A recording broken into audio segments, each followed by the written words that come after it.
একটা মেয়েকে জিজ্ঞেস করেছিলাম, তুমি তো তোমার ভালোবাসার মানুষটাকে বিয়ে করতে পারো নাই, কেমন কাটে এখন সংসার? ওকে মিস করো? একজনকে মনে রেখে আরেকজনের সাথে সংসার করতে কেমন লাগে? সে একটা দীর্ঘ শ্বাস ফেলে বলল, কিছু করার আছে? মন খুলে যে কান্না করব সেই সুযোগ তো নেই। আমার মনে একজন, তাকে মনে রেখেই সব করতে হয়।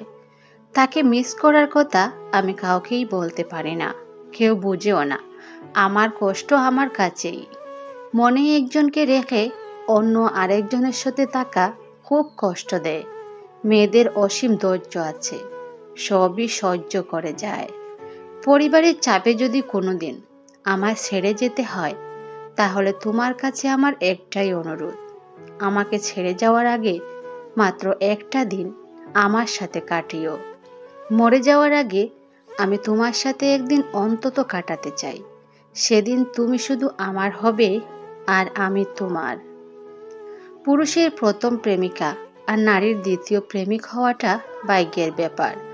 পুরুষ তার প্রথম প্রেমিকাকে যতটা মুগ্ধতার সাথে ভালোবাসে, তা সে চাইলেও দ্বিতীয় কোনো নারীর ক্ষেত্রে পারে না। আর নারী দ্বিতীয়বার প্রেমে পড়ে খুব ভেবেচিন্তে, যেখানে ছেড়ে যাওয়ার আশঙ্কা কম।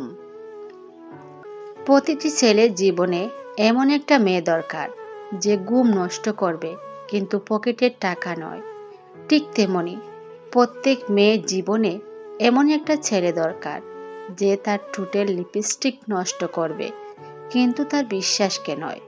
তাহলে দাম্পত্য জীবনে সুখী হবে।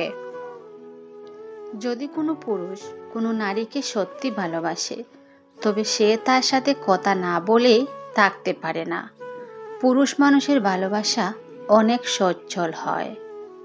যদি দেখেন কোনো পুরুষ অনেক দিন পর পর যোগাযোগ করছে না, কথা না বলেও বেশ ভালো থাকতে পারছে, তবে বুঝে নেবেন সে পুরুষ আপনাকে ভালোবাসে না। কারণ পুরুষ তার ভালোবাসার নারীর থেকে দূরে থাকতে পারে না।